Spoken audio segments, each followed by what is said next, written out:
Waka. Voilà, bon, bah non, je rigole, hein, vous inquiétez pas, c'est pas exactement ça, mais merci Esmi Chouir, c'était une petite balade à travers le monde du Kung Fu. Là, vous pouvez en faire un peu partout en Algérie. On est très fort hein, dans les arts martiaux, comme on le devient de plus en plus dans le domaine du football. N'est-ce pas, Zinamer? Bienvenue. Merci. Merci d'avoir accepté notre invitation. Vous êtes un peu notre spécialiste foot du vendredi. On s'était croisés durant les phases de qualification pour la CAN, ensuite pour la Coupe du Monde, c'était combiné. Et puis là, on se retrouve pour parler de cette CAN qui arrive. Nous sommes à quelques jours, 48 heures si je ne me trompe pas. C'est 48 heures du premier match de l'équipe nationale. Alors le 10, l'ouverture, l'Angola. L'ouverture, c'est l'Angola contre le Mali. L'Angola, pays organisateur. Et le Mali, une équipe qui n'est plus à présenter, bien sûr, même si elle n'a pas eu la chance, comme notre équipe nationale, de se qualifier pour la phase finale de la Coupe du Monde. Le Malawi, par contre, ce sera notre premier adversaire. Mais juste avant, parlons un peu de ce groupe, parce que nous nous trouvons dans ce même groupe, Angola, Mali, Malawi. Beaucoup, dès l'annonce du groupe, on dit « Ah, groupe facile ». Qu'est-ce que vous en pensez, vous? Moi, je pense que c'est un groupe difficile parce que c'est un groupe, il faut le dire surtout par rapport à la préparation qui s'est faite par le Malawi. On a vu un grand Malawi qui a tenu en échec le Ghana par un match nul de 0-0 et qui a tenu l'Égypte en match nul aussi de 1 partout en Égypte. Donc c'est une équipe qu'on disait inconnue, mais il faut se dire qu'à ce stade de la compétition, il n'y a plus de petites équipes. Donc le Malawi, c'est une équipe à prendre au sérieux. Je dirais que c'est le match à ne pas perdre parce que l'entame de la phase finale de la Coupe d'Afrique est très très important pour notre équipe nationale, surtout que nous sommes dans le groupe d'une équipe qui est le pays organisateur. Donc comme on le sait très bien dans l'Afrique noire, le pays organisateur généralement il passe au deuxième tour. Très bien, alors on en parle toujours, mais juste avant, parlons un peu des polémiques. On avait parlé de la préparation de l'équipe nationale, c'était dans le sud de la France. Sud de la France, avec le froid qui caractérise cette région, notamment au mois de décembre, avec des températures de 0 degré. Ouais. Et donc, il y a eu un petit amalgame en disant que... tout le monde disait pourquoi? Pourquoi Cheikh Saadane a choisi cette région? Moi, par contre, pour répondre, pour ne pas rentrer dans ce jeu, il faut dire que chaque entraîneur a sa méthode de préparation, donc à sa vision des choses.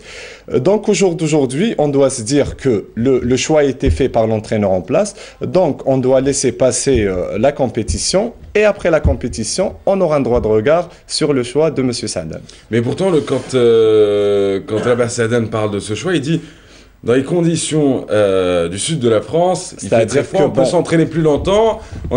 Cheikh Saadane a dit qu'ils ont effectué 8 séances à hauteur de 12 heures par rapport aux 8 séances, c'est-à-dire c'est l'équivalent d'une heure et demie par jour. C'est vrai que par rapport au contexte international, par rapport aux joueurs que nous avons, qui jouent la plupart dans des pays européens, c'est-à-dire c'est le cadre agréable pour se préparer, ils n'auraient pas pu faire cette préparation. Logiquement, ils n'auraient pas pu faire cette préparation dans un pays chaud. Ils ont bien rechargé leur batterie. Mais bon, nous, la question qu'on se demande, est-ce qu'ils auront le temps de s'acclimater avec le climat de l'Angola, avec une température de 30 degrés quand même? 30 degrés seulement? À l'ombre. Allons, donc oui. Ça change tout, et un taux d'humidité qui est très fort. Allez, ce qu'il faut dire, c'est que l'équipe nationale s'est dirigée vers l'Angola, c'était hier, le 7.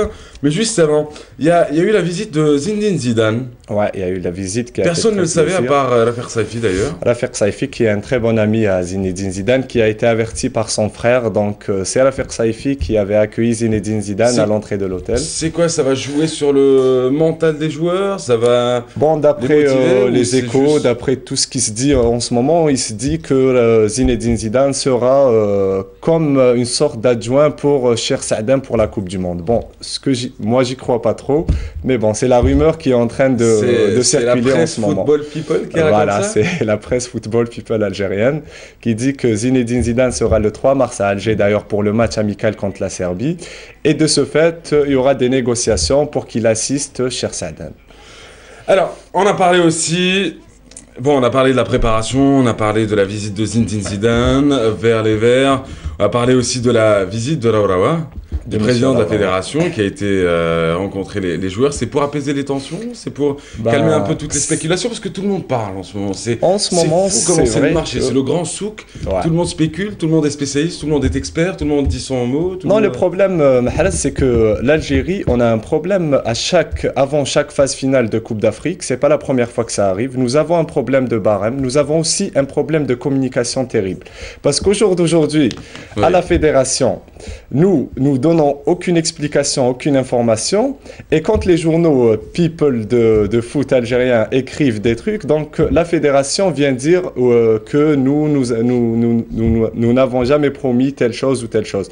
Donc au jour d'aujourd'hui, il est indispensable de mettre un porte-parole au niveau de notre fédération, ce qui permettra d'apaiser toutes ces tensions.